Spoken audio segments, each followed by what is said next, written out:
So Asha Sharma was recently appointed as the CEO of Xbox in February of 2026. And one of the big things that she's pushing for is Bethesda to release a new game. Bro, they announced Elder Scrolls 6 like 8 years ago. They did a trailer and we haven't had anything since. Bethesda has been doing nothing at all. Absolutely nothing. Starfield was mid. Starfield was not a good game. Bethesda has amazing IP. Elder Scrolls is awesome. Fallout's awesome. They haven't done anything. The Fallout TV show coming out, you would think that they would have had the presence of mind to say, hey, let's remaster Fallout 3 and Fallout New Vegas. They don't even have to do it. They could have worked with Virtuous, I think is the name, or Virtus is the name of the company that did the remaster for Oblivion. They could have worked with them and remastered the game. And I know the Oblivion remaster has mixed reviews. Some people like it, some people don't.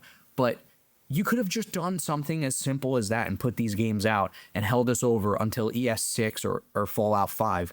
It is crazy how they're just sitting on an amazing library of IP and they haven't done anything with it in the last 5 years. It is nuts to me. You know, I know that she was getting a lot of grief from people because she cut 3,200 jobs and was spinning off several studios that really weren't producing anything for Xbox. But if you're Microsoft, you're a multi-trillion-dollar company. You spent billions of dollars to buy Bethesda and more importantly, buy their IP, which is insanely valuable.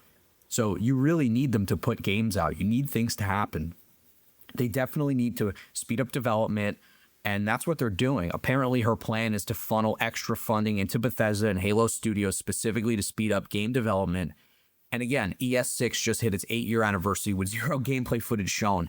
This is what I've been saying. And the fan sentiment right now is largely positive. She also wanted to make Gears exclusive again, which I think is a huge plus for Xbox. Xbox is hitting an important window right now where gamers are fed up with what Sony's doing. Sony basically killed physical media. They killed disc.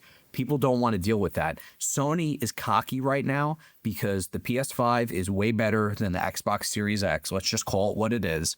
And they also had the PS4, which was better than the Xbox One.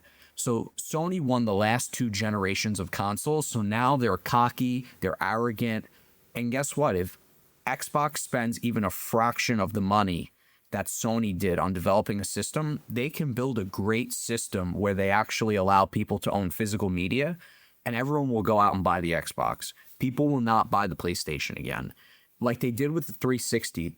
The PS3 was way more powerful than the 360, but everyone bought the 360 because the UI was awesome. It had party chat. You could easily play with your friends. The exclusives were way better. If you think about the PS3 days, there were some good exclusives, right? Like you had games like Uncharted and some of the Naughty Dog games. Jak and Daxter was a huge one. You had Resistance Fall of Man. People love that game, Resistance Fall of Man. But Microsoft, really Xbox had Halo. They had Gears. They had so many good titles that it just was almost insurmountable for Sony to compete with them. And party chat was huge too, because people want to play games with their friends. So I think Xbox is going to come back. And I think that they're going to come back in a way where they're really going to ramp up their library, because that is how they stay competitive. She also cut the Game Pass pricing, I think, right?